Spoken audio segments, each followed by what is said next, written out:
Hello guys, how are you? I am fine.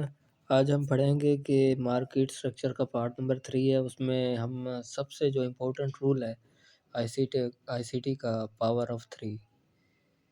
ये power of 3 क्या है? ये इसमें आईसीटी बताता है, माइकल कहता है कि इसमें मार्केट कैसे, जो प्राइस एक्शन है वो कैसे मूव करता है, वो थ्रू आउट हिस्ट्री वो कैसे मूव करता रहा है, और इसके अलावा और कोई मूवमेंट है वो नहीं देता, सिवाय जो आईसीटी कह रहा है इसी तरह मार्केट मूव करता है। वो आज हम पढ़ने जा रहे हैं कि पावर ऑफ 3 क्या है। तो उसमें हमारे पास सबसे पहले आ जाता है, 3 फेज़ हैं उसमें। 3 फेज़ हैं उसमें। सबसे पहले हमारे पास आ जाता है अकोमुलेशन फेज़। क्या, मैं आपको पहले भी बता चुका हूँ कि अकोमुलेशन फेज़ है। ये ऐसे समझ लें, ये एक किस्म का साइडवे ट्रेंड है। मार्केट अपना एक सपोर्ट बनाती है, एक रेजिस्टेंस बनाती है, और शायद एक दिन होता है, 2 दिन, 3 दिन तक, अक्सर यूरो यूएसडी में देखते हैं मार्केट कितने वीक्स तक वो हमेशा पैरेलल मूव करती रहती है और साइडवेज ट्रेंड में रहती है। एक उसका सपोर्ट होता है, एक रेजिस्टेंस होता है, इसी में मूव करती रहती है। तो इसमें अक्सर औकात ये होता है कि हम रेजिस्टेंस पे एंट्री लगाते हैं तो वो फिर ब्रेक कर जाता है, और फिर हमारा सेल एसएल हिट हो जाता है। उसके बाद आता है हमारे पास मैनिपुलेशन फेज़। मैनिपुलेशन फेज़ में क्या होता है कि जो बड़े ऑर्डर्स होते हैं, इंस्टीट्यूशनल हैं, वो लिक्विडिटी हंट करते हैं। बड़े ऑर्डर्स, जो बड़े हमारे बैंक्स हैं, वो हमेशा जो रिटेलर्स हैं उनकी लिक्विडिटी हंट करते हैं।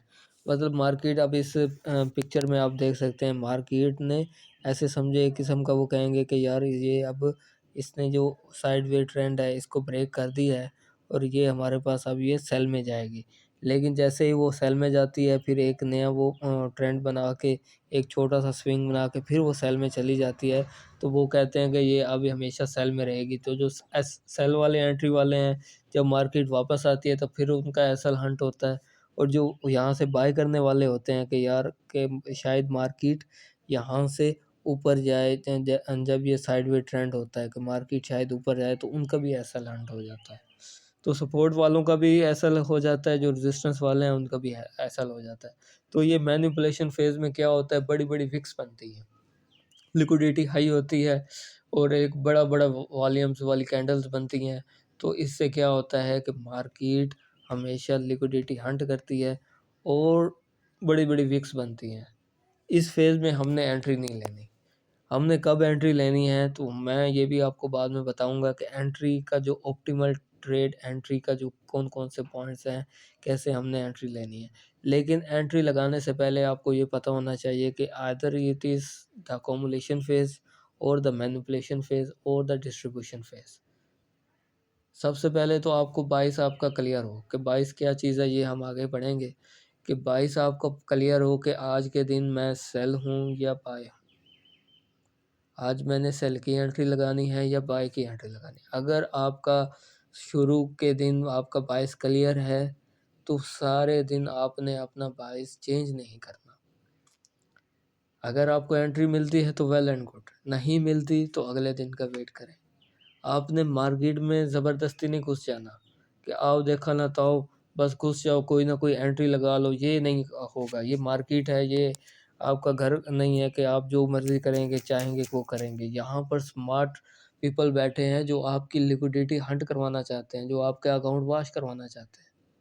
ये मार्केट डिज़ाइन ही इसी तरह की गई है। बहुत ही हाईली स्मार्ट पीपल वहाँ पे बैकअप पे बैठे हैं, जो इस प्राइस एक्शन को मूव करवा रहे हैं। उनको पता है कि हमने कैसे एसएल करवाना है। इसीलिए तो 90% लोग एसएल हंट करवाते हैं, और उसमें से कुछ लोग होते हैं जो तजर्बा 5-5, 6-6 साल बाद जाके उनको एक प्रॉफिट में जाते हैं वो। तो इंशाल्लाह आप ये कोर्स करें, इंशाल्लाह आपको अगर डिसिप्लिन रहा, आपकी साइकोलॉजी अच्छी रही, तो आपको प्रॉफिटेबल होने में कोई रोक नहीं पाएगा। तो तीसरा फेज़ आता है डिस्ट्रीब्यूशन फेज़। यहाँ पर हमारे पास पीडी अरेज आते हैं, एक बड़ी डिस्प्लेसमेंट आती है। अब हमारे पास एक अच्छे अच्छे से ऑर्डर ब्लॉक बनते हैं, वहाँ से क्लिक करके मार्केट यहाँ से आगे रैली कर जाती है। और जब रैली करती है, फिर इंसान सोचता है कि यार यहाँ पे एंट्री लगानी थी, यहाँ पे नहीं लगानी थी। जहाँ एंट्री लगानी थी वो मैं आपको बता दूँगा, अदरवाइज़ आपने एंट्री नहीं लगानी, अदरवाइज़ क्या होगा, गैम्बलिंग होगी। क्योंकि आईसीटी कहता है कि आप हमेशा जो एंट्री है वो इस स्पेसिफ़िक टाइम में लगाएँगे, 2 घंटे में लगाएँगे, 4 घंटे में लगाएँगे, इस पूरे दिन के 2 घंटे में लगाएँगे या 10 घंटे के दरमियान या किस घंटे में आपने लगाना है। ये हम पढ़ेंगे कि एशियन सेशन, सिडनी सेशन होता है, फिर लंदन सेशन होता है, न्यूयॉर्क किल ज़ोन होता है न्यूयॉर्क सेशन में। तो ये हमारे पास 4 सेशन है, उसके अलावा अदरवाइज़ हम एंट्री नहीं लगा सकते। आईसीटी ज़ोर देता है सिर्फ 2 सेशन में, लंदन ओपन पे, लंदन क्लोज़ पे और न्यूयॉर्क ओपन। ये 3 सेशंस हैं वो उसके फ़ेवरेट है। वो इसी पर एंट्री लगाता है, इसी पे सारा कुछ उसने स्ट्रैटेजीज़ बताई हैं, इसी पे उसने अपने जो तकनीक्स हैं, जो भी उसने स्ट्रैटेजीज़ बनाई हैं, उसी पे अप्लाई करता है और हम भी उसी पे अप्लाई करेंगे तो हम भी इंशाल्लाह उसकी तरह कामयाब हो जाएँगे। तो ये हमारे पास थे 3 फ़ेज़। ये आपने इसको प्रैक्टिस करना है, ये नहीं है कि अभी मैंने आपको बता दिया तो ऐसे समझा आपको अज़बर हो गया। आपने इसको प्रैक्टिस करना है, तब जाके ये हमें आपको समझ आएगा। तो फिर हमारे पास आ जाता है ये अभी आपको आईसीटी ऑफ पावर ऑफ 3, ये आपको अच्छा अब ये है एक कैंडल, ये जो साथ वाली शेप है जहाँ लिखा हुआ है ओपन, क्लोज़ और हाई, तो ये डेली की कैंडल है। ऐसा समझ लें ये H1 की कैंडल है या M1 की कैंडल है, M15 की है या D1 की है। तो आईसीटी कहता है प्राइस इज़ फ्रैक्टल, कि चाहे जो भी टाइम हो, M1 का हो, M15 का हो, प्राइस जो डिलीवरी है वो सेम ही है। एफवीजी भी हर टाइम फ्रेम पे एफवीजी भी बनेगा, ऑर्डर ब्लॉक भी बनेगा, जो प्राइस की डिलीवरी है वो सेम तरीके से ही रहती है। हर टाइम फ्रेम में सारा कुछ होता है, बस हमने इसलिए वो कहता है कि टाइम फ्रेम क्या है, जो प्राइस जो टाइम इज़ फ्रैक्टल, वो कहता है कि ये जो हमारे पास जो भी है ना, ये प्राइस हमेशा सेम रहती है। इसलिए आपने M15 देखना है या H1 देखना है या M1 देखना है, जो हम आपको नॉलेज दे रहे हैं ये सभी पर एप्लीकेबल है। तो वो कहता है जो भी कैंडल बनेगी तो सबसे पहले अगर वो बाय की कैंडल है तो ओपन नीचे से होगा, ओपन नीचे करेगा तो फिर वो अपना हल्का सा वो नीचे जाती है। जैसे यहाँ पे मैनिपुलेशन वाला कि प्राइस नीचे जाती है, क्या करने, मैनिपुलेट करने, फिर यकदम जब डिलीवरी करती है तो वो हाई की तरफ चली जाती है। एक अपना न्यू हाई बनाती है, फिर मार्केट थोड़ा-सा नीचे आके फिर वो क्या करती है, मैनिपुलेट करती है या अक्यूमुलेशन करती है। तो इस तरह ये मार्केट डेली ऐसे ही चलती रहती है, मार्केट कोई नया नया टेक्नीक नहीं अपनाती। यही टर्म्स हैं, यही सारा कुछ है, वो सिर्फ़ आपके इमोशनल साइकोलॉजी से और खेलती है बस। स्ट्रैटेजी सेम होती हैं, सिर्फ़ आपने अपना डिसिप्लिन बरकरार रखना है। आपको एंट्री मिलती है, आपको सेटअप क्लियर होता है तो आपने एंट्री लगानी है, सेटअप नहीं क्लियर होता तो एंट्री नहीं लगानी, जस्ट ये आपने याद रखना है। अगर आपने ये याद रख लिया तो इंशाल्लाह आपको प्रॉफ़िटेबल होने में कोई नहीं रोक पाएगा। तो अब हम चलते हैं कि आपको एक चार्ट की तरफ ले जाता हूँ ताकि आपको वहाँ पे भी कुछ मिसालें दूँ ताकि आपको समझ आए कि मार्केट कैसे रन करती है। तो तो हम हम चलते चलते हैं हैं अभी अभी ट्रेड ट्रेड व्यू व्यू पर। पर। अच्छा, अब अच्छा, ये अब ये देख देख सकते हैं सकते कि हैं कि ये ये सिल्वर सिल्वर का का हम हम देख रहे देख हैं, रहे हैं, सिल्वर सिल्वर का का पेयर पेयर देख रहे देख हैं रहे कि हैं कि मार्केट मार्केट कैसे कैसे मूव हो मूव रही हो है। रही अब है। ये अब ये देखें, देखें, ये जो ये जो पहला पहला हमारा हमारा रेक्टेंगल है रेक्टेंगल है ये ये अक्यूमुलेशन अकोमोलेशन फेज़ है, फेज है कि कि मार्केट ये मार्केट ये देखें देखें ये ये सपोर्ट है, सपोर्ट ये है, ये रेजिस्टेंस है। रेजिस्टेंस है। सपोर्ट से सपोर्ट से ऊपर ऊपर जाती है, जाती है, रेजिस्टेंस से रेजिस्टेंस से वापस वापस आती है, आती है, फिर फिर सपोर्ट से सपोर्ट से ऊपर ऊपर जाती है, जाती है, फिर फिर वो वो नीचे नीचे आती है, आती है, फिर वो फिर वो रेजिस्टेंस की रेजिस्टेंस की तरफ तरफ जाती है। जाती है। और और अगर अगर किसी ने किसी ने यहाँ पे यहाँ पे एसएल ऐसा लगाया लगाया होगा, होगा, यहाँ पे यहाँ पे एंट्री एंट्री लगाई लगाई होगी तो होगी, तो इसका इसका यहाँ पे यहाँ कि पे कि एसएल ऐसा होगा तो होगा, तो एसएल ऐसा ये ये हंट हंट हो हो गया, गया, यहाँ पे मैनिपुलेशन मैनिपुलेशन फेज़ हो फेज हो गया। गया। और और किसी ने किसी ने यहाँ यहाँ पे पे बाई की बाई की एंट्री एंट्री लगाई हुई लगाई हुई होगी होगी यहाँ यहाँ पर पर कि कि मार्केट ने मार्केट ने अभी अभी ब्रेकआउट ब्रेकआउट कर कर दिया, दिया, ब्रेकआउट ब्रेकआउट किया, किया, पता पता लग रहा है लग रहा है मार्केट फिर मार्केट फिर डाउन आ डाउन आ गया तो गया, तो उसका भी उसका भी असर है। असर है। तो तो ये ये क्या है, क्या है, मैनिपुलेशन मैनिपुलेशन फेज़ है, फेज ये है, ये अकोमुलेशन अकोमोलेशन फेज़ है। फेज है। मार्केट मार्केट यहाँ यहाँ पर पर जो जो बड़े-बड़े बड़े बड़े बैंक्स हैं बैंक्स हैं या या इंस्टीट्यूशनल है, इंस्टीट्यूशनल है, बड़े बड़े-बड़े बड़े जो जो फंडिंग फंडिंग लेकर लेकर बैठे बैठे हैं, हैं, वो वो यहाँ यहाँ पर पर अपने अपने ऑर्डर्स ऑर्डर्स प्लेस प्लेस करते हैं। करते हैं। और ये और ये मैनिपुलेशन मैनिपुलेशन फेज़ है, फेज है, मैनिपुलेशन मैनिपुलेशन फेज़ फेज में में आपको आपको बताया है बताया कि है कि लिक्विडिटी लिक्विडिटी हंट हंट होती है। होती है। फिर फिर उसके उसके बाद बाद आता आता है है ये, ये, हमारे हमारे पास पास क्या क्या है, है, डिस्ट्रीब्यूशन डिस्ट्रीब्यूशन फेज़। फेज। और ये और ये कैसे कैसे काम काम करता है, करता है।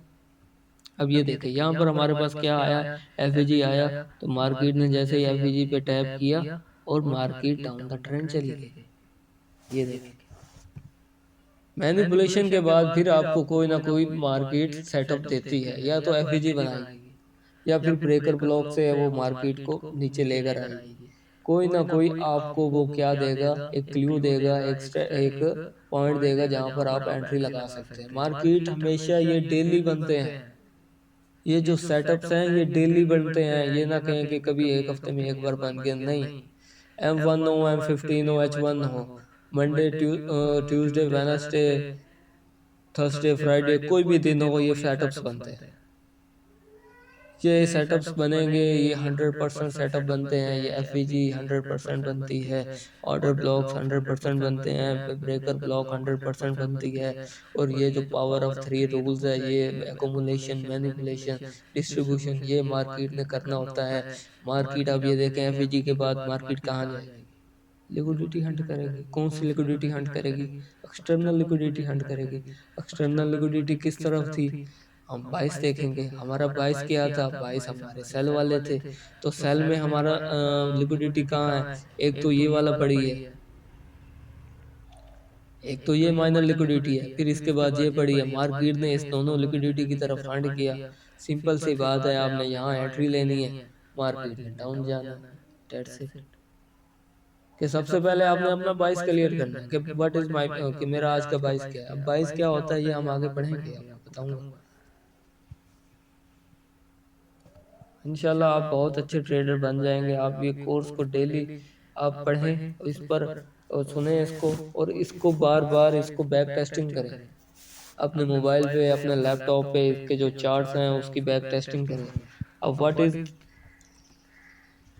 बाइस?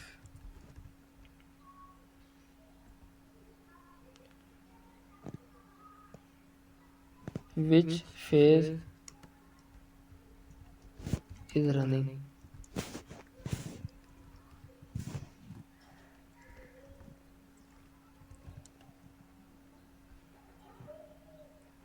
Is there any valid PD array?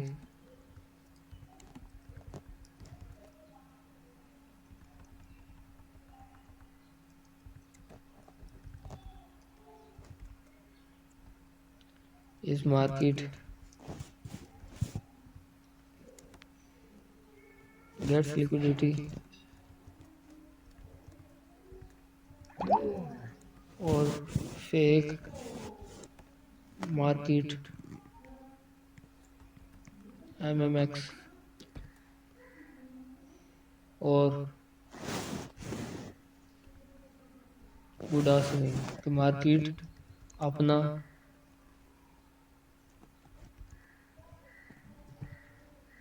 कि मार्केट क्या लिक्विडिटी ले चुकी है कि नहीं। अगर मार्केट लिक्विडिटी हंट कर चुकी है तो फिर हमने मार्केट में एंटर होना है। ये चीज़ें आपने याद रखनी है। फिर ये चीज़ें आपने पहले अपनी क्लियर करनी है, उसके बाद आपने अपनी एंट्री लगानी है। तो फिर आप देखेंगे कि अपन आपका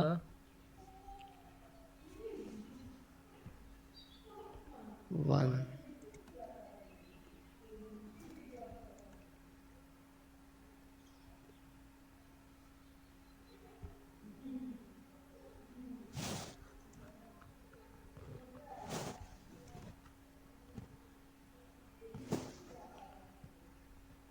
फिर पांचवा पॉइंट है कि सेल साइड लिक्विडिटी आपने, सेल साइड और बाय साइड लिक्विडिटी आपने क्लेरिफाई करनी है कि वेयर इज योर टीपी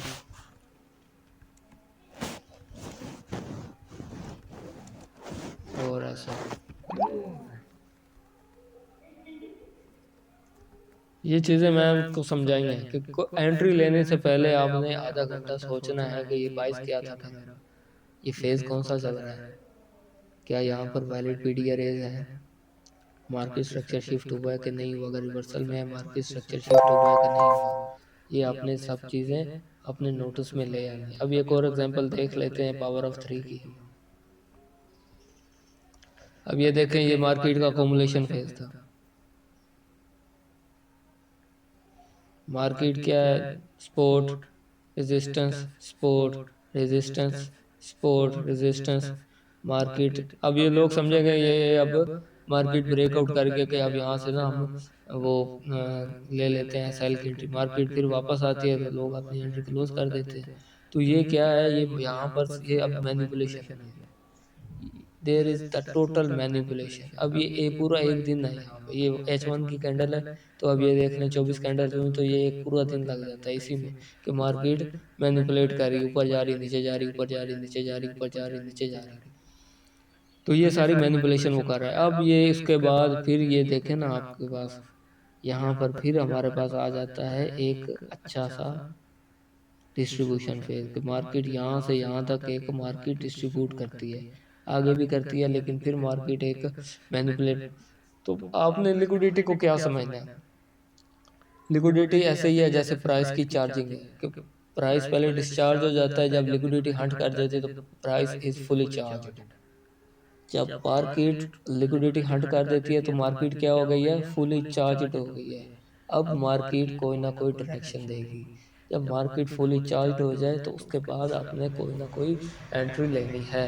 तो ये आपने, ये उम्मीद है आपको ये क्लियर हो गया होगा कि एक्यूमुलेशन, मैनिपुलेशन, डिस्ट्रीब्यूशन क्या है। अभी हम ये गोल्ड में भी एक एग्जांपल देख लेते हैं, ये रिसेंट मूव है गोल्ड का कि मार्केट, अच्छा ये अब लोग समझेंगे कि ये मार्केट का क्या है। अब ये मार्केट का ये रिसेंट सा जो चार्ट है ना, ये हम आप देख लें, लोग समझेंगे कि ये मार्केट ने क्या कर दिया, ब्रेकआउट कर दिया, अब मार्केट सेल में जाएगी। नहीं, ये मार्केट इसको कहते हैं रिट्रेसमेंट, ये रिवर्सल नहीं है भाई। ये इसलिए मैं कह रहा हूँ क्योंकि अगर आप सिल्वर का चार्ट देखें इसी दिन में, तो ये मार्केट यहाँ से यहाँ तक मूव करती है। तो मार्केट यहाँ से शुरू होती है, यहाँ से आओ, तो आप ये तो नहीं कहेंगे कि मार्केट अब सेल में चली गई। तो ये एसएमटी डाइवर्जेंस है कि बाकी फेज को, जो यूरो यूएसटी वाले जितने भी फेज हैं उसके साथ जब हम दो फेज को, दो पेयर्स को कंपैरिजन करते हैं, उनके जो प्राइस डिलीवरी को कंपैरिजन करते हैं, कि उसको हम एसएमटी डाइवर्जेंस कहते हैं। क्या मैंने कहा है कि एसएमटी डाइवर्जेंस।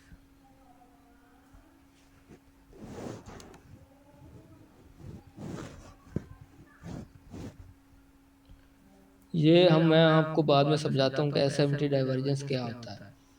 तो लोगों ने समझा होगा कि मार्केट अब ये सेल है, लेकिन बैंक्स क्या करते हैं, वो अपने यहाँ पर क्या करते हैं, ये अपने बाय के ऑर्डर्स यहाँ पे पुट कर रहे होते हैं, ऐसे ऐसे लगाते जाते हैं, लगाते जाते हैं, लगाते जाते हैं। ये यहाँ पे क्या करते हैं, बाइंग करते हैं, ताकि उनको पता है बाद में मार्केट ने ऊपर जाना है। और ये एक बहुत सी बेहतरीन सी क्या हुई है, ये डिलीवरी हुई है। ये कितनी है, ये तकरीबन 200, तकरीबन 2000 10,000 पॉइंट पिप्स की ये आप ये देख रहे हैं, 2000 पिप्स की ये डिस्ट्रीब्यूशन चल रही है कि एक एंट्री से आप कितना दो, अगर 0.01 की आपने अगर यहाँ पे लॉट लगाई हुई तो $200 आपके यहाँ तक बन चुके होते। तो ये है सारा पावर ऑफ थ्री। अच्छा, फिर हम ये समझ लेते हैं कि ये क्या चीज़ है, कि मार्केट यहाँ पे ओपन है, आएगा एक मिनट,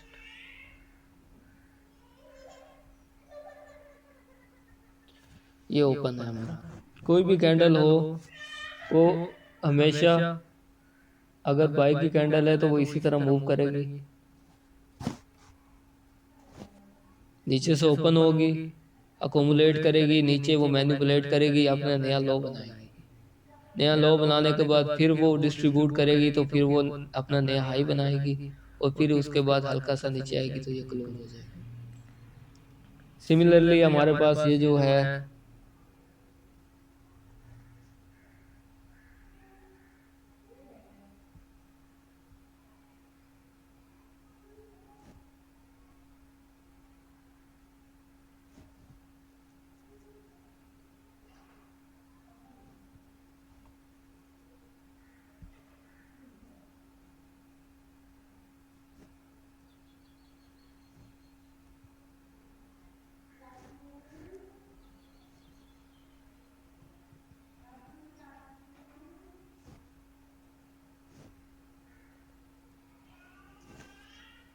अब ये हमारे पास बुलिश कैंडल थी और ये हमारे पास सेलिश कैंडल है। आपको पहले बताया कि M1 की कैंडल हो, M15 की हो, M30 की हो, H1, H4, H12 day one की हो या वीक वन की, मार्केट हमेशा क्या करती है, अगर यहाँ से ओपन हुई होगी तो पहले वो मैनिपुलेट करेगी, पहले वो आपको धोखा देगी। ऐसे समझ ले, मैनिपुलेशन को ये धोखा ही है, फ्रेब देगी आपको, पहले दिखा देगी कि मार्केट में हम उसने ऊपर जाना है, लेकिन याद रखना अगर मार्केट ने सेल जाना है तो वो बाय की तरफ मैनिपुलेट करेगी। ओके, और अगर उसने बाय की तरफ जाना है तो वो सेल की, ज़्यादातर मोस्टली ऐसा होता है वो सेल की तरफ मैनिपुलेट करती है। तो ये यहाँ से ओपन होगी, यानी इधर अपना वो नया हाई लगाएगी, फिर नया लो बना के फिर यहाँ पर आकर क्लोज हो जाएगी। तो this is called power of three. ये आपने ये लेक्चर याद रखना है। अभी मैं आपको ये समझा देता हूँ। अब ये देखिए,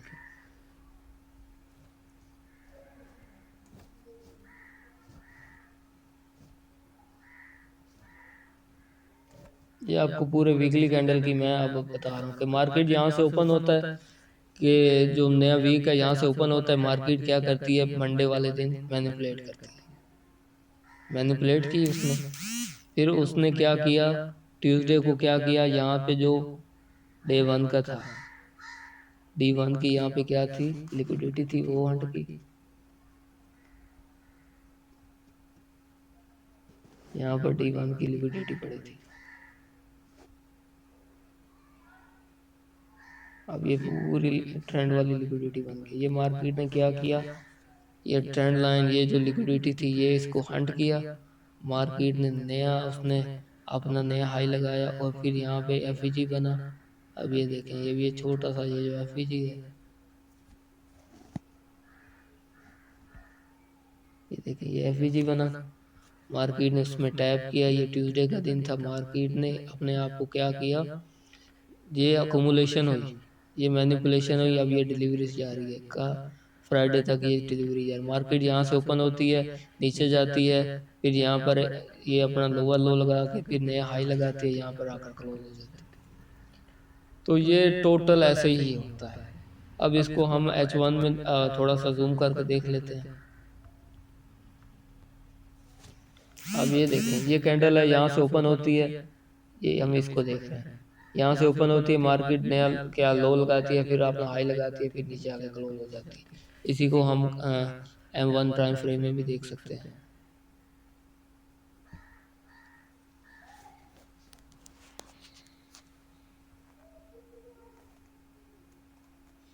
अब ये देखें, ये M1 का है कि मार्केट यहाँ पे ओपन होती है, फिर अपना लोअर लो लगाती है, फिर ऊपर जाती है, फिर नीचे आके क्लोज होती है, फिर यहाँ पे ओपन होती है, अपना लोअर लो लगाती है, ऊपर जाती है, फिर क्लोज कर जाती है, फिर ये गैप बनता है, फिर वो ओपन होती है, अपना लोअर लो लगाती है, फिर ऊपर जाती है, हाई लगाती है, फिर नीचे आके अपना क्लोजिंग देती है। तो इसी तरह ये मार्केट हमेशा, इसलिए तो मैंने कहा प्राइस इज फ्रैक्टल, कि प्राइस चाहे जिस टाइम फ्रेम पे हो उसने एक जैसा ही रहना है, उसकी मूवमेंट एक जैसा ही होती है। तो हम ये लेक्चर अभी क्लोज करते हैं। उम्मीद है आपको ये पावर ऑफ थ्री और मैनिपुलेशन, जो अकोमुलेशन पावर ऑफ थ्री, ये सारा कुछ समझ आ गया होगा।